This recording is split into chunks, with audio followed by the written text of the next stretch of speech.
مصر، جسے عربی میں مصر اور انگریزی میں ایجپٹ کہا جاتا ہے، ایک قدیم ملک ہے جو شمالی افریقہ کے شمال مشرق میں واقع ہے۔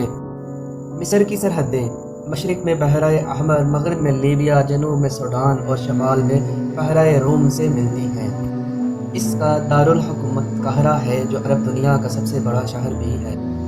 مصر دنیا کی قدیم ترین تہذیبوں میں سے ایک ہے۔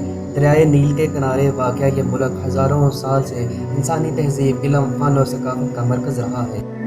تقریباً 3100 قبل مسیح میں قدیم مصری تہذیب کا آغاز ہوا، جس سے پہلے فرعون نے بالائی اور زیریں مصر کو متحد کیا۔ اس کے بعد کئی صدیوں تک مصر پر مختلف فرعونوں نے حکومت کی، جنہوں نے اہرامات، مندرات اور دیگر شاندار یادگاریں تعمیر کی، جن میں سب سے مشہور اہرام مصر ہے۔ اہرامات خاص طور پر اہرام جیزہ دنیا کے 7 قدیم عجائبات میں شامل ہے اور آج بھی موجود ہے۔ یہ اہرامات فرعونوں کی قبریں ہیں اور ان کی تعمیر میں ہزاروں مزدوروں نے حصہ لیا۔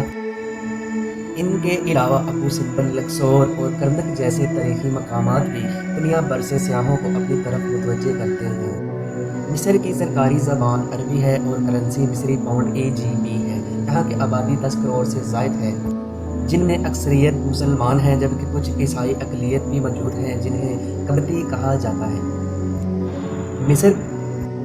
مصر کی معیشت زراعت، سیاحت، تیل، گیس اور نہر سویز سے حاصل ہونے والے خزانوں پر مشتمل ہے۔ نہر سویز، جو بحیرہ روم کو بحیرہ احمر سے جوڑتی ہے، عالمی تجارت کے لیے نہایت اہم ہے۔ مصر کا ثقافتی ورثہ بھی بے حد متاثر کن ہے۔ یہاں کا موسیقی، رقص، خوراک اور روایتی لباس عرب اور افریقی ثقافتوں کا حسین امتزاج ہے۔ مصری کھانوں میں فول، مدامس، کشری اور ملوخیہ جیسے پکوان مشہور ہیں۔ قاہرہ میں موجود مصری عجائب گھر میں فرعونوں کی نوادرات، ممیوں اور دیگر قدیم اشیاء کو محفوظ کیا گیا ہے۔ جدید مصر میں تعلیم، صنعت اور ٹیکنالوجی کے شعبے میں ترقی کی جا رہی ہے، تاہم ملک کو سیاسی، معاشی اور سماجی چیلنجز کا سامنا بھی ہے۔ 2011 کی عرب بہار کے دوران مصر میں ایک بڑی سیاسی تبدیلی آئی، جب عوامی تحریک کے نتیجے میں صدر حسنی مبارک کو اقتدار چھوڑنا پڑا۔ اس کے بعد ملک نے کئی سیاسی اتار چڑھاؤ دیکھے۔